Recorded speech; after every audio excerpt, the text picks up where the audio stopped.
And hi, Kara. Hi, everybody on Facebook and YouTube. Welcome to the weekly pet roundup. Welcome, welcome. So, yes, we are continuing the talk from last week about canine cancer awareness, wrapping up the month because it was Canine Cancer Awareness Month in November. And I don't know, do you want to do like a recap of last week and then jump into what we didn't get to, or how do you? I don't know. Yeah, well, last week we mostly talked about how lifestyle impacts the risk factors, right? So we talked about how, yes, genetics plays a part, but if we if we take some steps, we can reduce our pet's risk. So, really, not putting onus on you in the sense that if you've had a pet with cancer, it's all your fault. That's not what we're saying. But as we know more and as pet cancer diagnoses rates rise, we are now learning how much of our lifestyle impacts their risk factors. So, like we talked about environmental risks inside and outside the home. We talked about obesity and how it plays a huge role in like raising your pet's risk. We talked about just like the lack of exercise, how that can also impact your pet's immune system. We talked about a lot of things that really were, important for us to kind of maybe make one or two a priority. Yeah.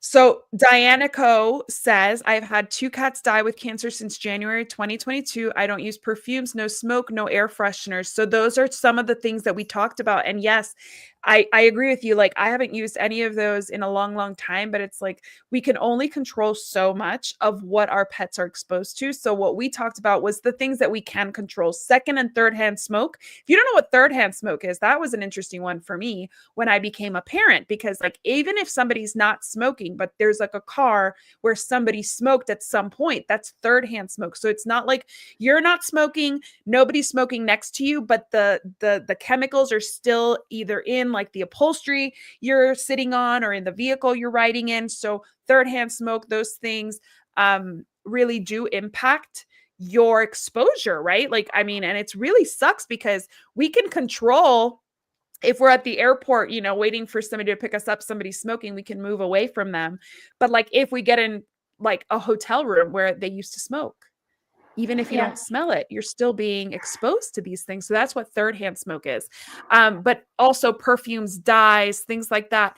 Those are only part of the equation. So there are also medications that we talked about that have like, they have like the potential side effect in studies in rats, this accelerated cancer growth, XYZ. So keeping our pets healthy is a really good way, like, and off of medications for chronic illnesses is a really good way to reduce their risk. And of course, because Jessica is a nutritionist for dogs and cats, that's what she does. She talked about the importance of food, and that's kind of what we're doing now, is we're discussing again diet and its impact, but also how the body reacts to what we feed it. So I'm going to leave I'm going to let Yeah. you take over from here. Well, yeah, we did. We talked about so many things, and um, so many other things popped into my head as you were like running down the list of things that we talked about, because like we could go in so many different tangents, and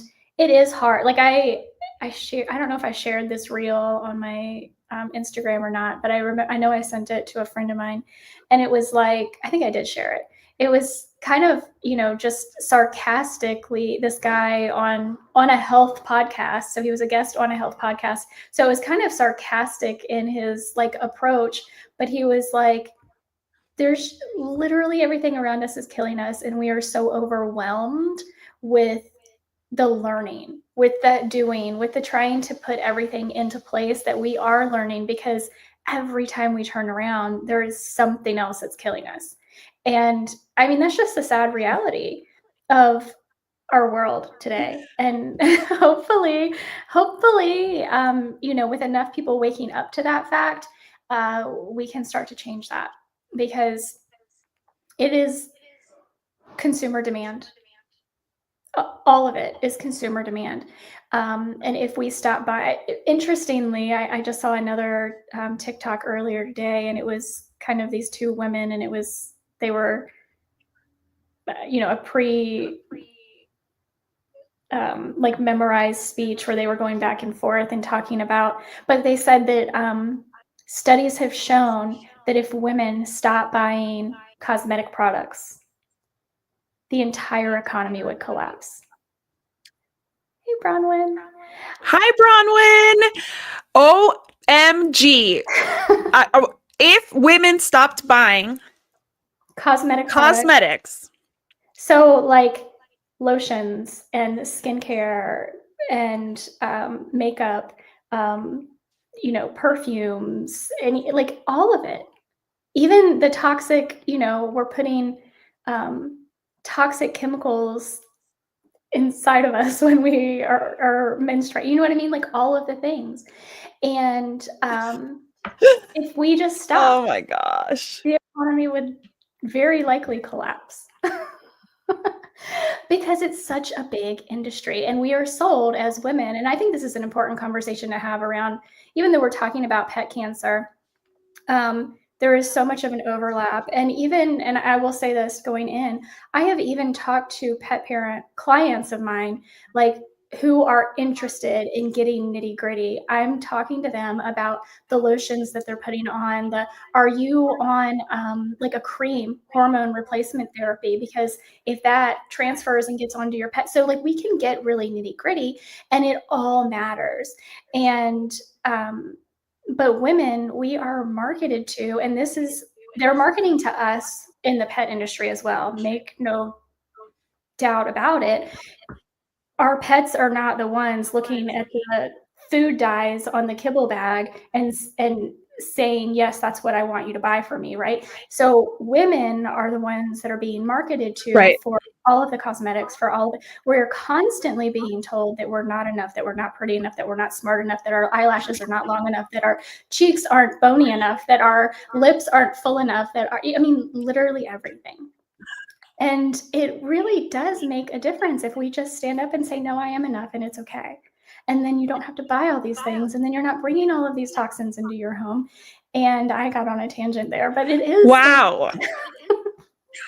No, it's true. And actually, Bronwyn is saying if your pets are being diagnosed with cancer, we need to be looking at you too. Like, yes, if there is cancer in our home, anybody, we need to consider. And of course, like, there's no way to know what started that process in our bodies, right? Like, there's no way to pinpoint, but there is an opportunity there to kind of start looking at it a little bit more carefully at what we're being exposed to, what is happening in our home that may be putting us at risk too. So yes, Diane Co says my first cat had bowel cancer and my second had a mass in the liver, a sarcoma. And the liver is one of the organs that is most taxed on all of us, not just our pets, just everybody. And that is the detoxifying organ. And if all we're doing is taking on, toxins, whether in our food and our medications, of course our liver is going to take the beating.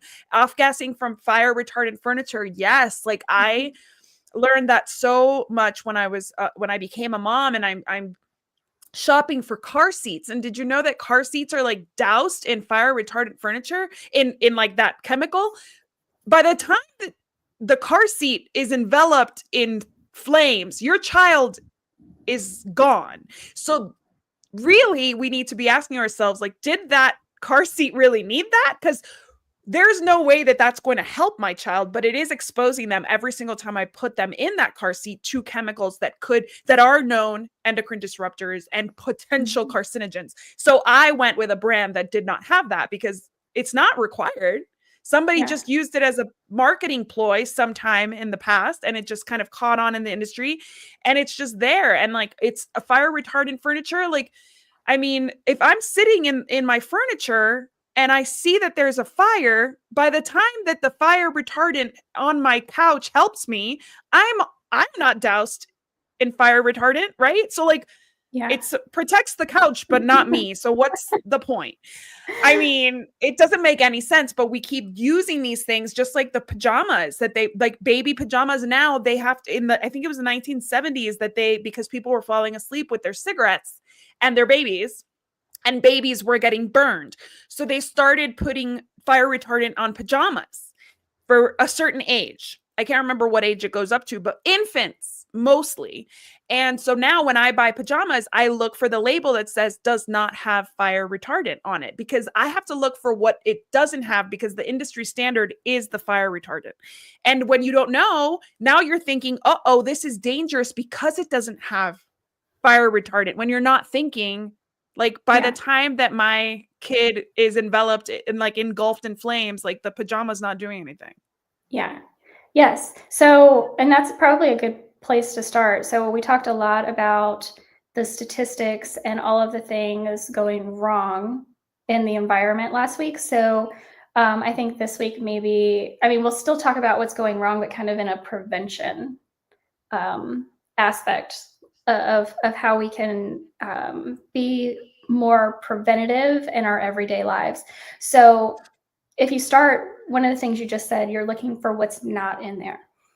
And that is something that we all have to retrain ourselves to do with literally everything we're buying. And one of the biggest things that I think of outside of food, because ideally, I don't want any synthetics in my food, and we can talk about that in a minute. But with our supplements, there are so many supplements on the market, not just for humans, but for pets. So if we just stick with pets, I think the pet industry is even worse than the human industry in a lot of cases, certainly in food.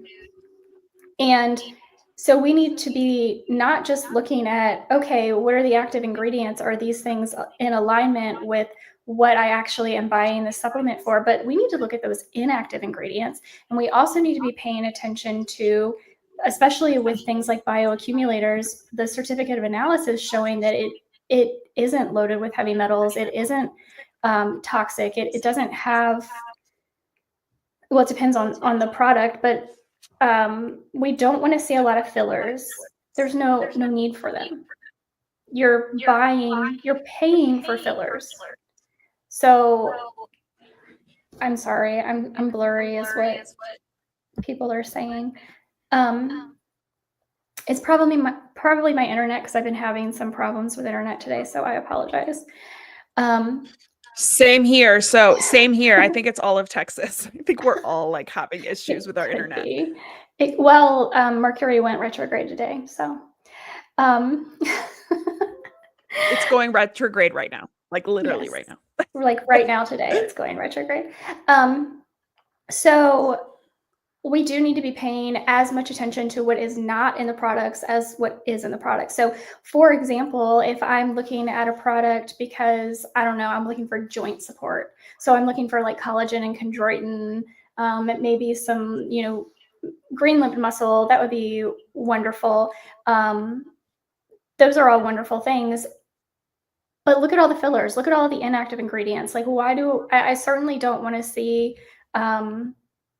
like wood pulp. I don't want to see a lot of corn, rice, oats, flours. Like, why? You're paying for that. So we can be a lot more picky about the type of product we're buying. We can also use food in a lot of these instances. So you're looking for joint support. I mentioned green lip mussels, bone broth and green lip mussels.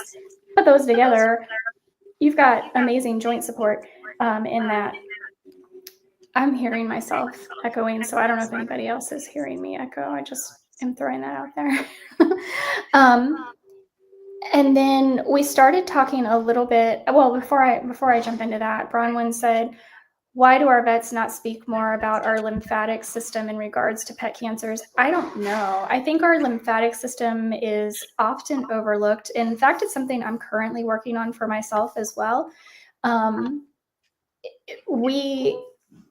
It's one of the things that we do talk about with detoxing because we don't want to detox. If our drainage pathways aren't open, we can cause more problems than what we originally started with.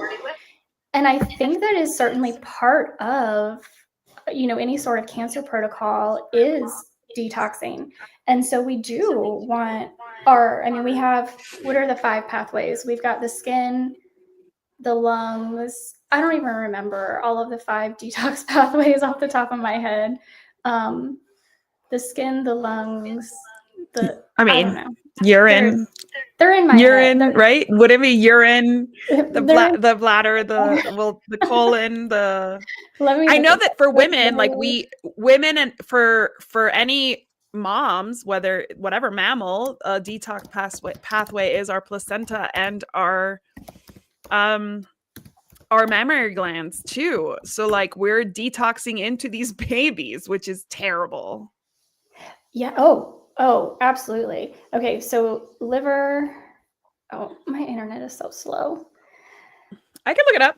Liver, kidneys, skin, lungs, and the bladder. Well, the kidneys is the urine. Okay. And how about the digestive system? The GI poop tract, it's telling me. Poop. So the GI system. Yeah. Yes. So all of that. And for me personally, we may not see it in the same way with our pets, but like for me personally, I notice it when like I take my socks off and I have a ring, around my skin, like this indentation, and I'm like, crap, I need to work on my lymphatic drainage. Yeah, for sure. But yeah, it is like, so acupuncture, massage, maybe depending if your pet has cancer, you do need to be careful with this. Sometimes we can use pulsed electromagnetic frequency. Sometimes we can't, depending on the type of cancer. Did I say massage? Massage is good.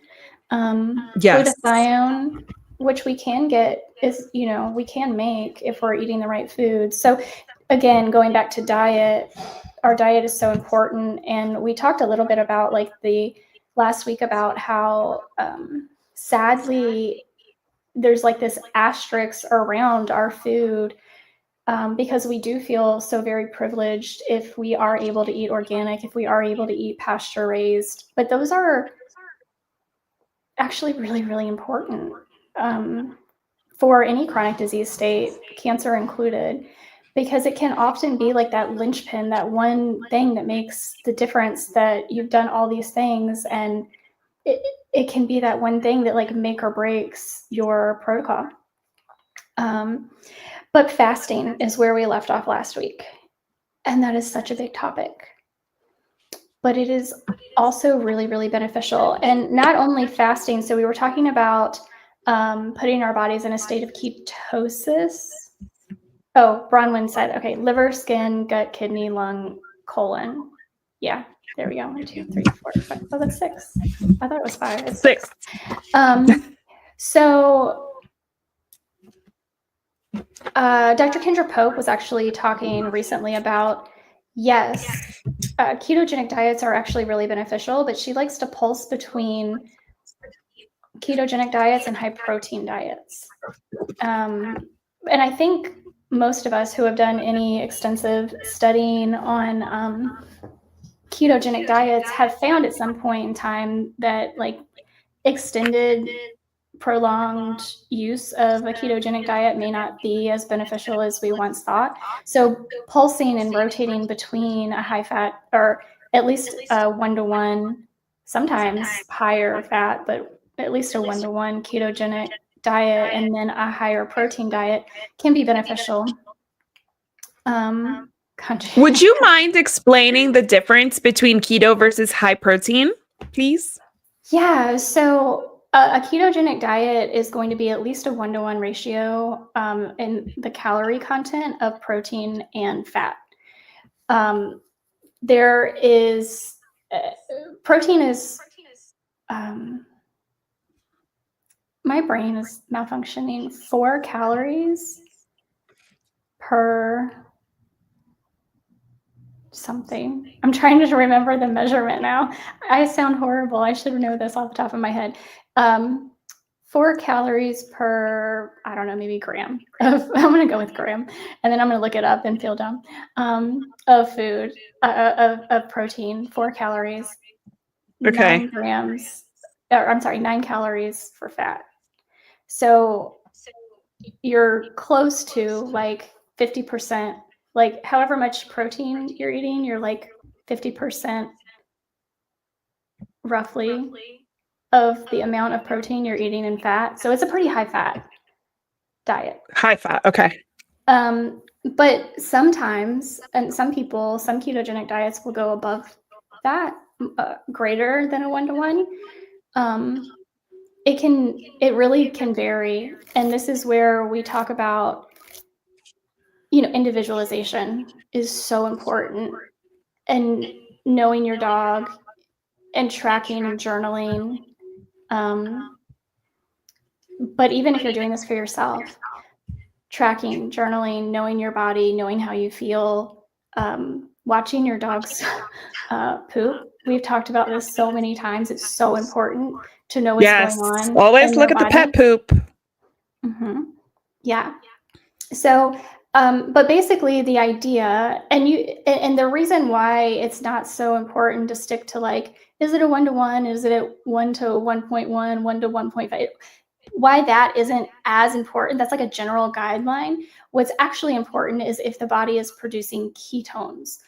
So if the body is actually using, so Bronwyn is saying she specializes in cancer in dogs. And she is, again, talking about how we are feeding the dog in front of us, and she either does a 1-to-1 or a 1-to-2, depending on if they can handle it. And that is an important thing, because fat tolerance is something that not all dogs have.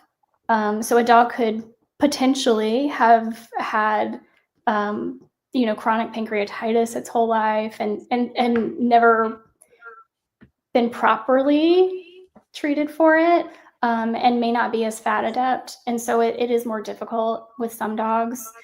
But again, you're working with a dog in front of you. What's important, and you can actually test this through like a simple blood test. It's similar to like a blood glucose monitor, but it's a ketone monitor, where you do like a little pinprick and get a little bit of blood and test the ketones in the blood.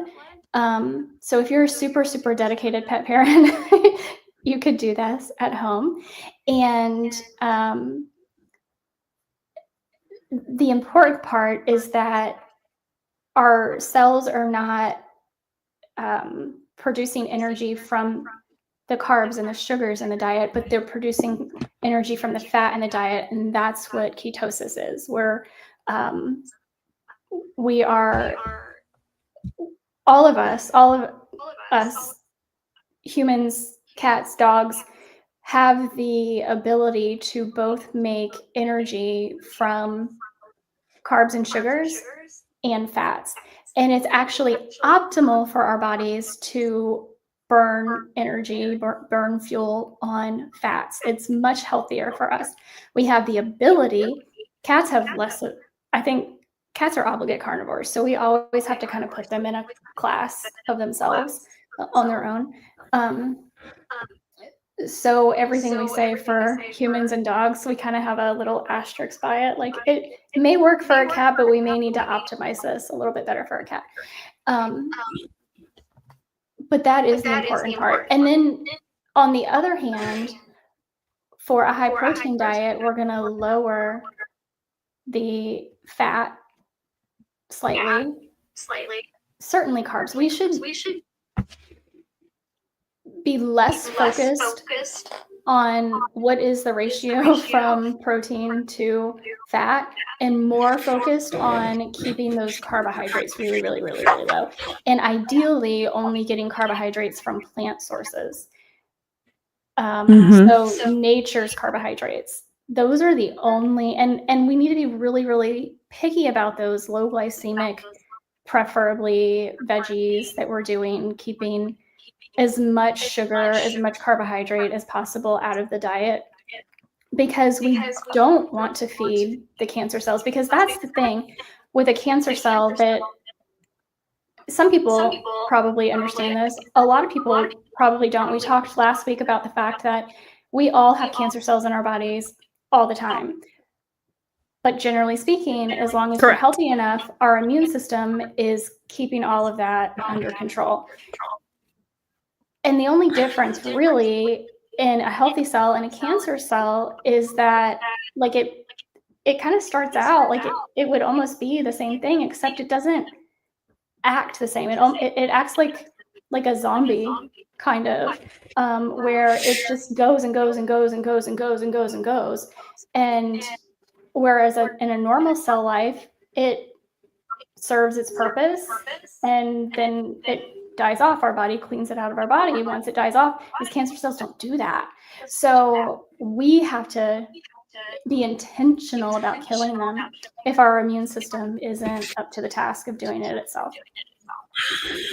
That's a very like cancer for dummies explanation, but I loved it. I thought it was a fantastic explanation. I just tagged Dulce's. Is it Dulce or Dolce? Dulce's Legacy. Yeah, Both Dulce. on everywhere. Just Dulce. Because I want to say it in Italian. Dolce. La Dolce Vita. But Bronwyn has a very important story to share about her dog's experience with cancer and what fuels her work today. So I haven't had her on my show yet, Bronwyn. We have to do that so I can learn it from you and not just from your About Us page. Dulce. Okay, it's Dulce. Dulce. Okay, see, thank you for that. Okay, so it's not Dolce Vita like I was pretending it to be.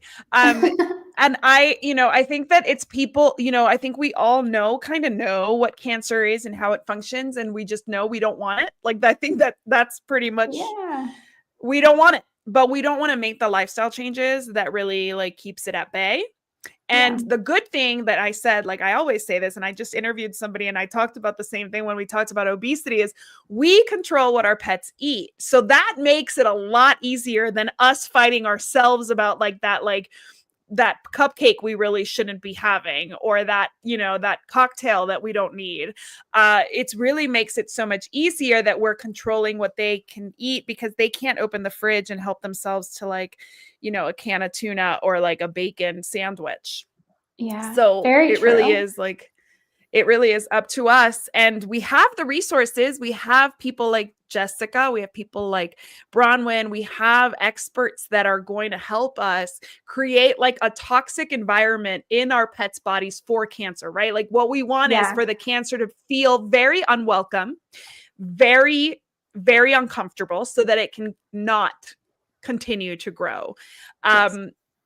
That is basically the goal that we all know about. But like, can you give us some practical ways that you help people make the body a little less hospitable? Yes. So one of the things I like to do, and this is for with or without diagnosis, is HTMA testing. This is something that you can do from the comfort of your home. And one of the great things about HTMA testing, this is hair tissue mineral analysis testing, is that we are looking at toxins in the body, like heavy metals. We are looking for nutrient absorption. We're looking at different nutrient levels. One of which that we need to pay particular attention to is vitamin D.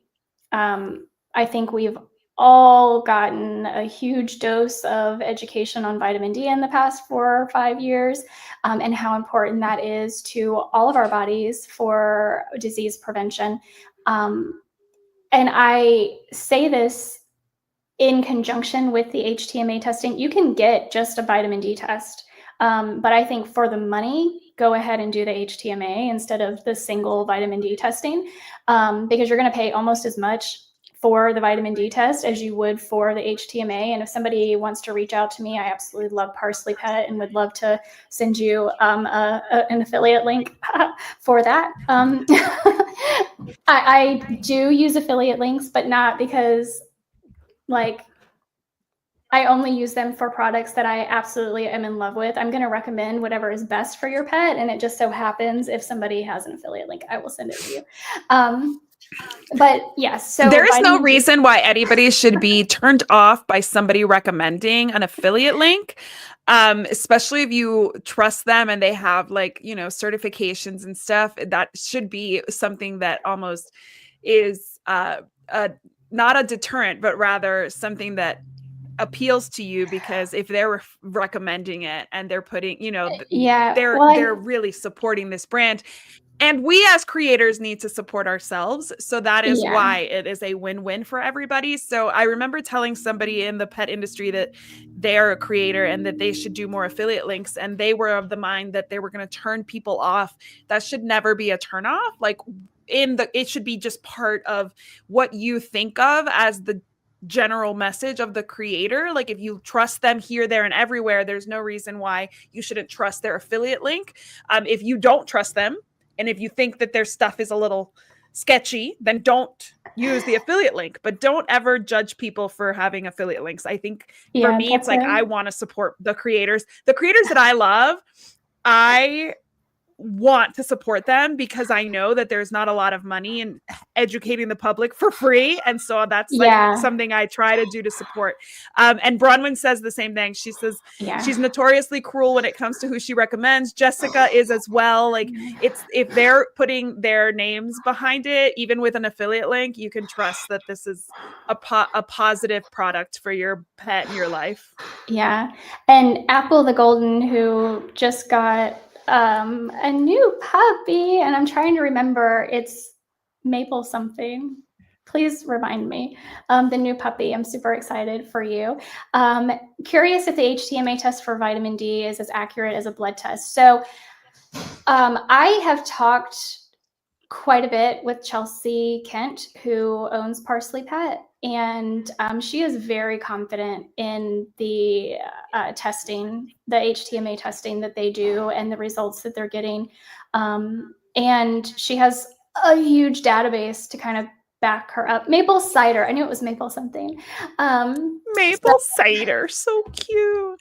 Hi, There are Diane. certain people, as Isabel was saying, in the pet space that I trust over and above a lot of other people. And Chelsea Kent is one of those. And in fact, she was on my Yes, podcast last and week. so does Bronwyn. Bronwyn says that she loves her. And Bronwyn Parsley. also loves her. So you have two recommendations there. And then Bronwyn does say, do not wait to make changes to your pets' lives until there is an issue.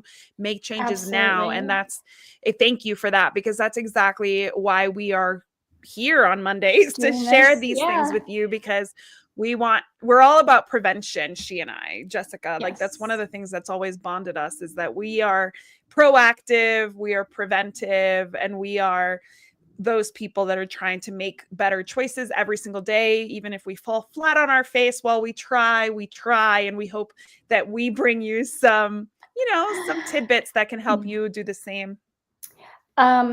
Yes. So HTMA testing is like one of the number one things that I would want to do, especially if I'm talking about prevention, but even if we're talking about after diagnosis.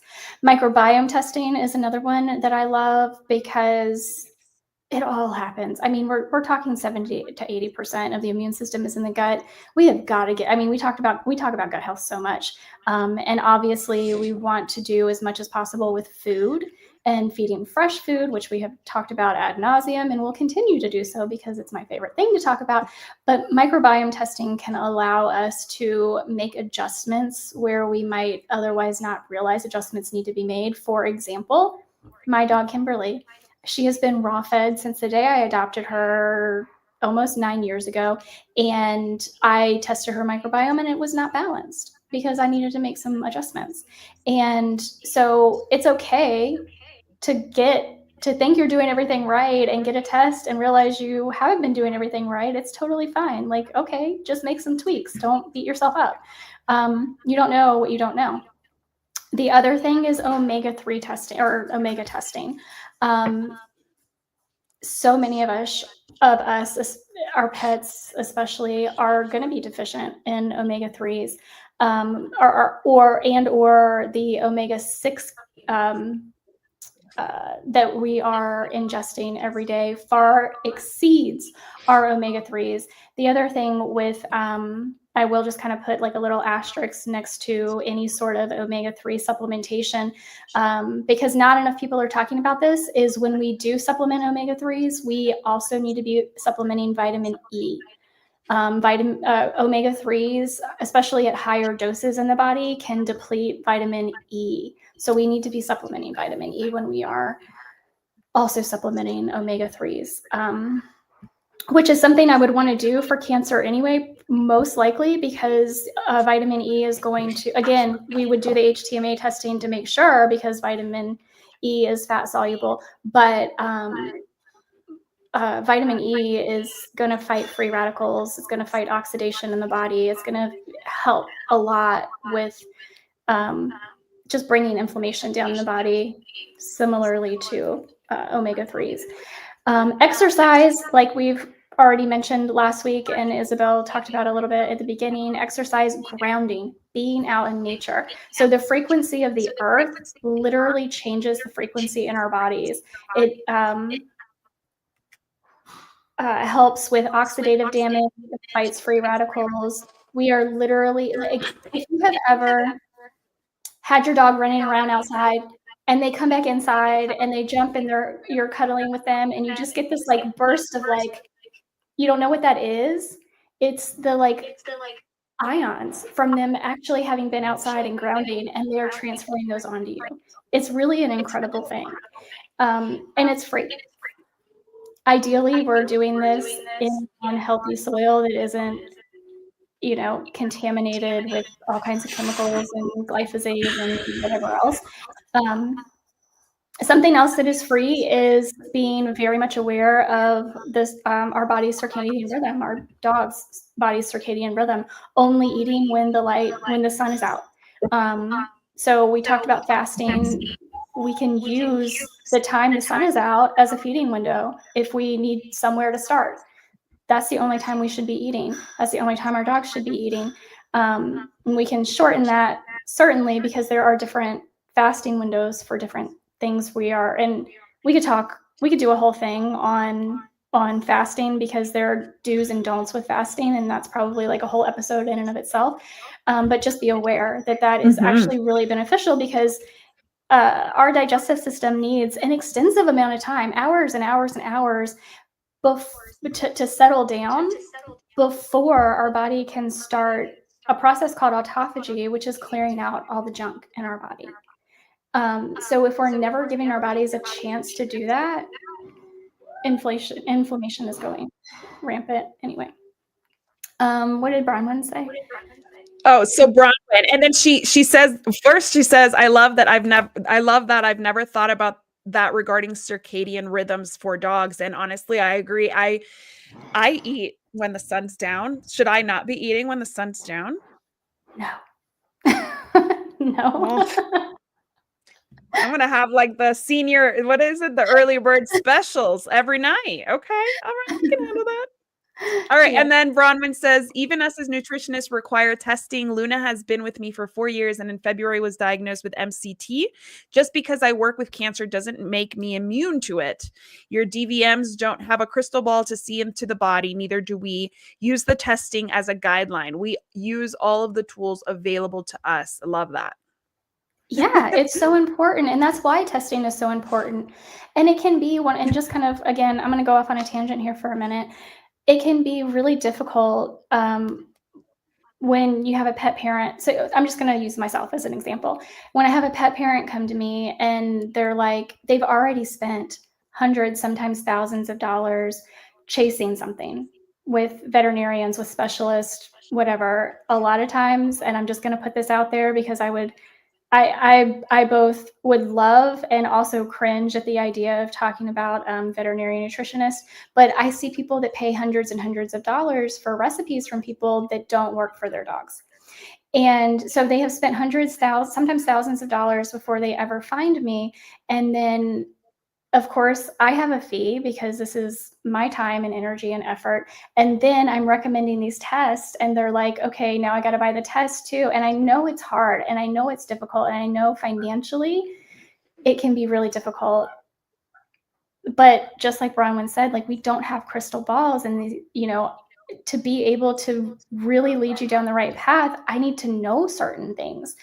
And it really is going to be more beneficial in the long run, no matter where you're starting at, whether you're starting from a puppy or you are starting at thousands of dollars in vet bills and you feel like you've gotten nowhere, whatever comes next, putting putting time, energy, and yes, money into fixing things right now is going to make everything moving forward so much better. Quality of life, quality of health span. Agreed. Very 100% agree. possibly, very possibly less in vet bills moving forward. So there's so much, like it can be hard. And I just want to say, like, I understand and I empathize with that because I've been there too. I have had those many, many thousands of dollars vet bills in the past. Like, I get it. I'm not immune to what people are going through. But we have to have this information to be accurate in making suggestions moving forward. Yeah, and I think that you don't even have to, like Bronwyn said, you don't wait until you get a diagnosis, but sometimes the body does give us like little hints that something's gone wrong. Allergies are a really good example of that, where like don't wait until, after a million doses of some allergy medication to start working on why is your pet showing these symptoms. Start now, because when you go ahead and you start with the gut microbiome testing, you find something odd there, you work with somebody like Jessica, you get that under control. Now when you've saved a little money, you can go into some kind of omega-3 testing and see where you stand there. And then after that, once you have that kind of under control, now you go into the HTMA testing and you see stuff. So you don't have to do it all at one time if you're proactive. If you wait for a diagnosis, I mean, you got to throw everything at it, right? And that's when it gets like really scary, really stressful, really expensive. But when your dog's already showing you signs, something chronic, anything chronic, like where it's chronically, your pet's chronically throwing up, your pet's chronically having diarrhea, your pet's chronically licking at themselves, those kinds of things are red flags. Yes, Bronwyn says acid reflux, gassy belly, those are not normal and are red flags. As she eats her carrot cake in the dark, she says. But it's true. Like we kind of like let things go. And what we need to remember is that once we see signs from our pets, usually things are pretty much advanced. So if you start seeing really gassy bellies, like to the point where you can see your pet pacing, now this is a veterinary emergency, right? Whereas 5 months ago, it may have just been like, oof, what's that smell, right? So like really being proactive is the most important thing, because we have to know that they can't tell us what they're feeling. So every sign needs to be a flag. Maybe not a red flag, but like a yellow flag, right? Like something that tells us, let's start with one of these tests and go from there. Yeah. And I think, again, going back to food can either be, and I don't know who started this. It's probably goes back many thousands of years, but food is either the best form of medicine or the slowest form of poison. And so when we think about that, we talk a lot about the base diet because that is important. But whether we are dealing with a cancer diagnosis or not, we can use things like curcumin, like green tea, like mushrooms. These are really, really wonderful things for reducing inflammation in the body, for fighting free radicals, oxidative stress. And then, of course, there are other herbs, getting into Chinese medicine or even using Western herbs, all of it can be beneficial and topics of their own because they are so, probably Hippocrates. That's what I was thinking of, Bronwyn. Thank you. I think it was Hippocrates. I was thinking that too. It's one of those Greeks back in the day. Yes, one of those Roman, Greek philosophers, one of those. But one of the other things that was really interesting to me when I was listening the other day to Dr. Kendra Pope, and I think we were talking last week a little bit about this, was that so many of the cancers that she sees, so many of them are GI cancers. And so nutrient absorption is a problem. And nutrient absorption is something that, again, we talked about with the HTMA testing.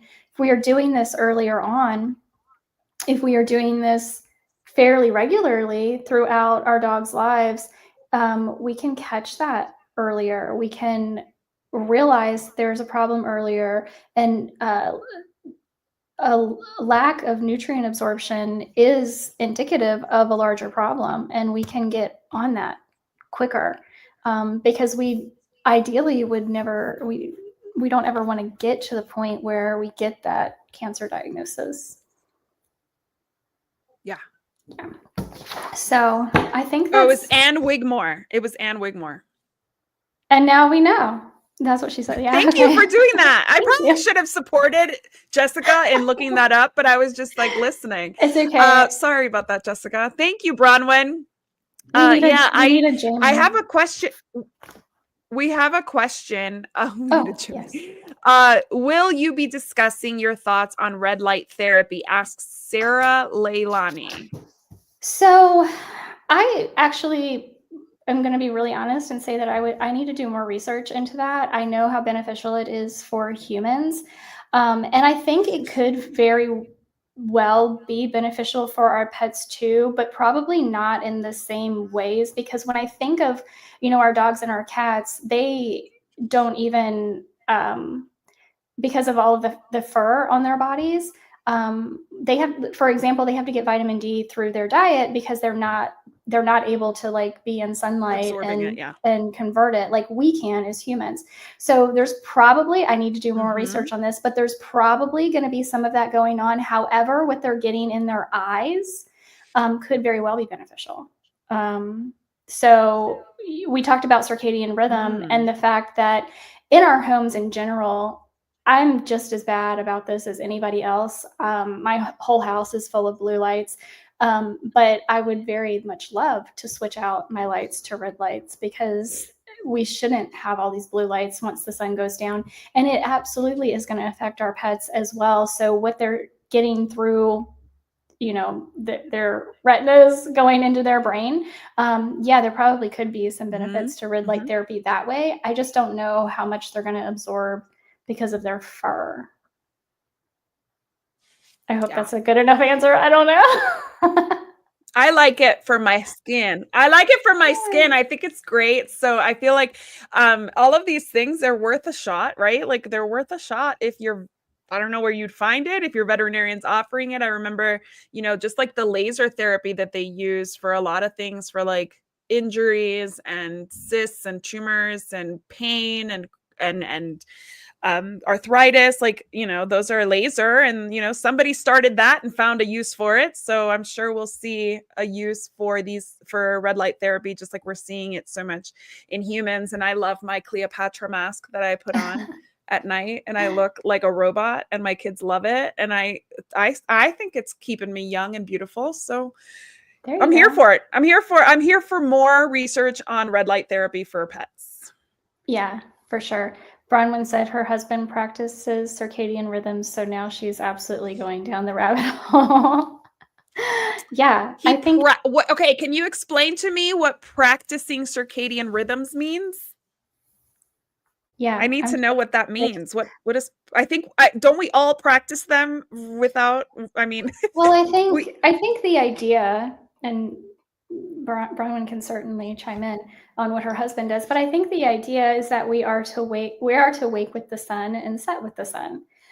Yes. That's kind of how we are all designed. We're not, there are nocturnal animals out there, certainly, but generally speaking, when we're talking about humans and dogs and cats, like, we are designed to be up with the sun and down with the sun. And when we are out of sync with nature, Dr. Callie Means talks about this so much. I'm actually really excited to dive into her book.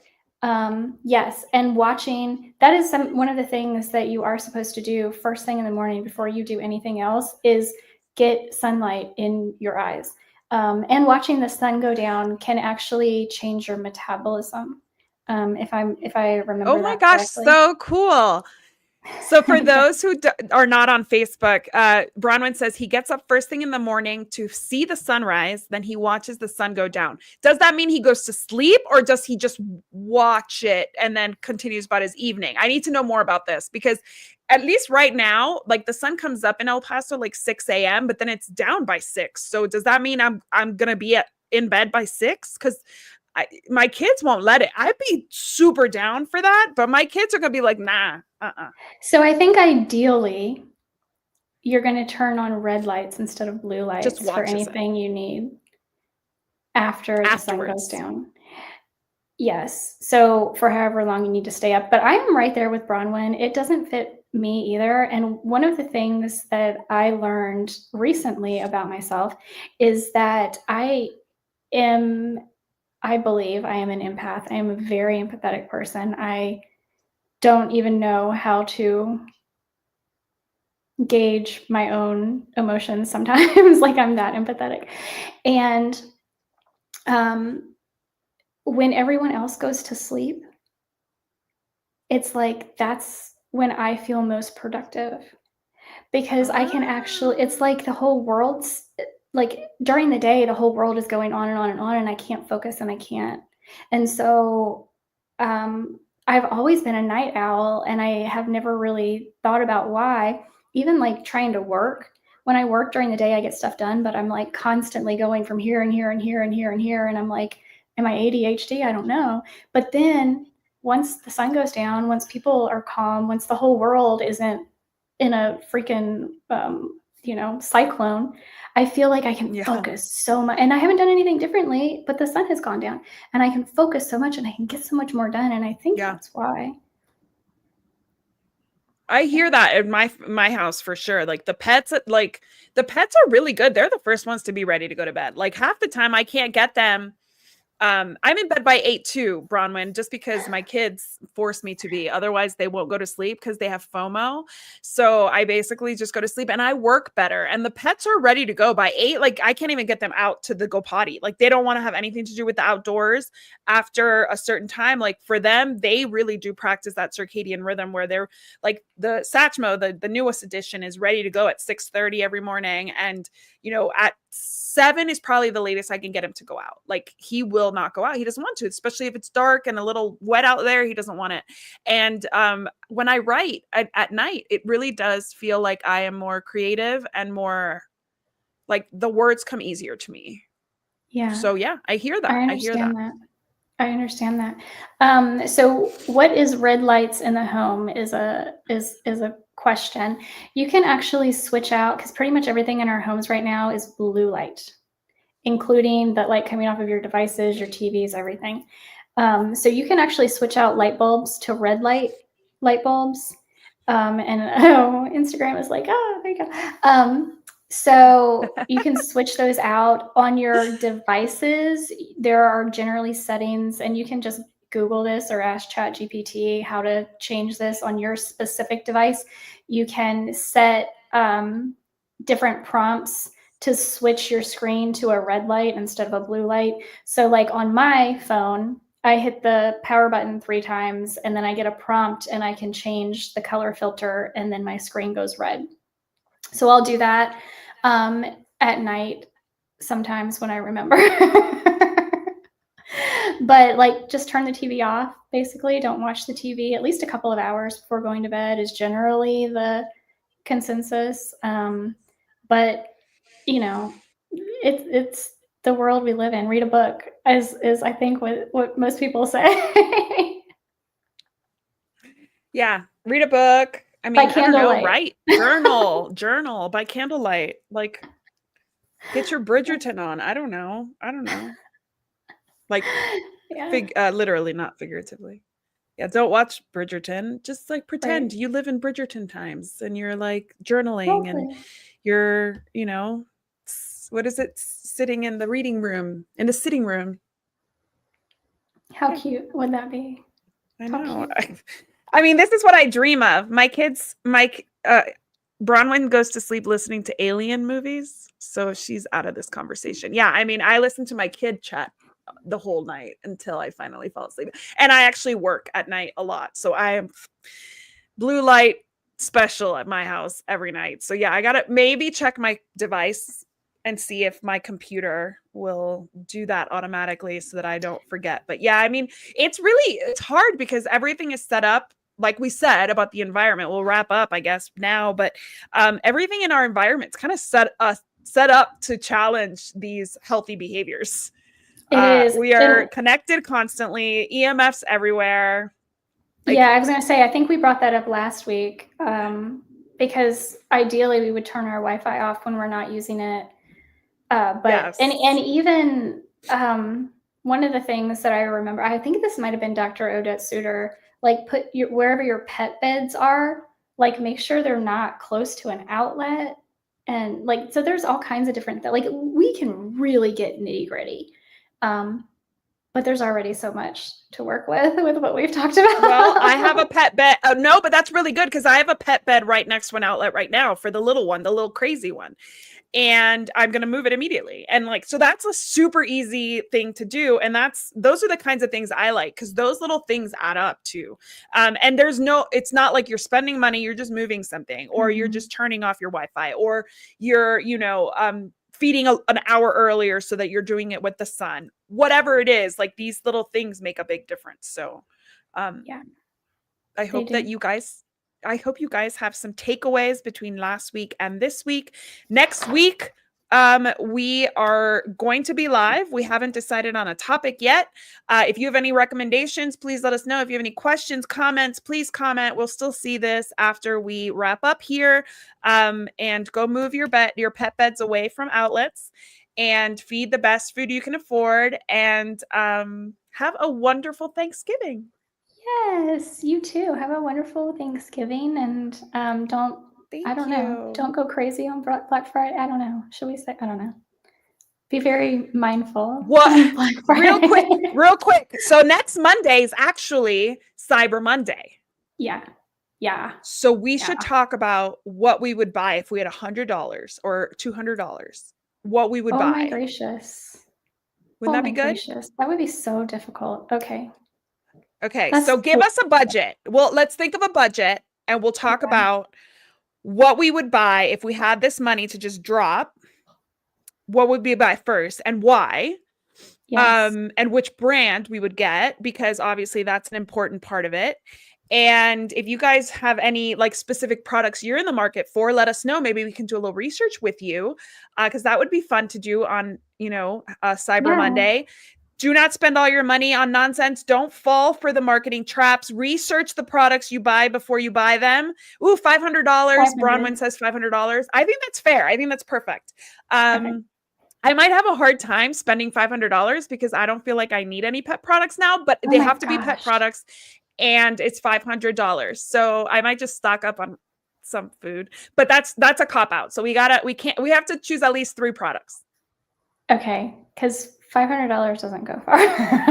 I'm like, only $500, and Isabel's like, if I were to say like $500 of food, $500 of food, then it's like, okay, that's a cop out. But $500, something that you could use right now that you need. Exactly, food. That's exactly what I would spend $500 on if I had. Well, I just won a $250 shopping spree at Only Natural Pets. Only location in Boulder, Colorado. And I went in and was like, I need a dog and I need a food that's good for cats and dogs. Freeze dried raw. Just lead me. And they had like 2 options and I bought one of them, $250 worth. So, I mean, I kind of already did this challenge, but this time I'm going to do it with like research and like what I need. And it could be pet products. It could be of any sort. It could be supplements. It could be accessories. I already know a couple for my cat. Yeah. And I'm going to run out of money quick. I'm like, how am I going to stick to $500? Shout out to my friend Erin at Wildcat, because I just interviewed Wildcat actually. That's probably where I'm going to spend some money in this virtual a pretend shopping spree. Wildcat founder Erin is adorable. I met her at the CFA Expo in Cleveland. She was my guest for this week, so stay tuned. That drops tomorrow morning on YouTube. It is a Thanksgiving specific episode, but we talk about cats. We talk about our love of cats. We talk about rebranding cats. We talk about people who say they hate cats, all of that. So if you're a cat lover, please check that out. And who's on your show this week? Brad Clinthorne from Steve's Real Food is going to be on tomorrow. We talked about the history of Steve's Real Food and why nutrition is so important, how they were like the first, I think, commercially available raw food, no synthetics. They use raw goat's milk in all of their food formulations, which I love. Yeah. Yeah. Do you know why I'm reacting? No. Because that's the food I spent $250 on. Full circle. That's exactly the food I bought. I have a box full of bags of it. It's such great food. I'm so excited to try it with my pets. They have not had it yet because I have to do a little unboxing as a thank you to Blog Pause and to Only Natural Pet.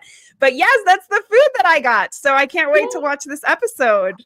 Yes, I am. I'm really excited for it. I'm excited for a lot of episodes, but if you're curious about that HTMA testing that we talked about earlier, last week's episode was with Chelsea Kent and we did talk about it. So go check that out too. Yeah. Remember that we both have independent podcasts covered in pet hair, the Pet Parenting Reset. You can find us on any of the podcasting platforms you love. Make sure you rate us, give us a thumbs up on YouTube, and give us some love on social media, and follow and review us on the podcasting platforms. That really does help your creators, as does using their affiliate links, which I think Jessica will put in the comments. I can do that. Put your affiliate link in the comments. Well, I'll put it in my stories because you can't click in the comments on Instagram. There you go. Yeah. Well, you can on Facebook. Put it on Facebook and YouTube, or at least put it on this chat right here. Oh, put it on this chat. Well, before we log off. So yeah, guys, have a wonderful Thanksgiving. Don't over-treat your pets. Avoid the raw doughs and the coffees and the alcoholic beverages. If you have guests coming over, make sure they don't put their purses with xylitol gum on the floor. You know, the usual stuff that can get your pet into trouble. No cooked bones, blah, blah, blah, blah, blah. Nobody wants to end up at the emergency vet this week. And we did do something about this topic about Thanksgiving foods last year. So check out the Pet Parenting Resets feed so that you can check out one of those conversations that we had last year around this time about foods you can and cannot feed to your pets around the holidays.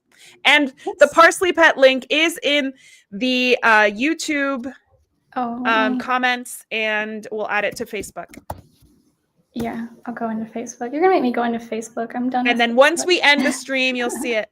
We can always add it to Facebook later. Well, thank you guys again. Have a wonderful evening. Thank you, Bronwyn, for participating and for helping us and assisting us today. You added so much, so thank you very much. Oh my gosh, so much. I appreciate you so much. She's so valuable and full of information, and so thankful for her. Yes, and I'm going to have her on my show next year. I promise. Yes, we're thankful for you guys. I'm thankful for you, Jessica. Love you. I'm thankful for you. And look, and Kira's here to say hi. Kira, say hi. No, she's gone. Kira. She's like, I keep hearing my name. And I heard something. That's my Kira. That's my old girl, 13 and a half. What's that? She heard something about Steve's Real Food. Oh yeah, she heard something about foods that they can and cannot eat. She was like, turkey? Tell me more about turkey. She wants to go for a walk. That's really what's happening. She wants to go for a walk. It's 4:00. That's when we walk. So bye, everybody. Thanks again. Bye. Bye.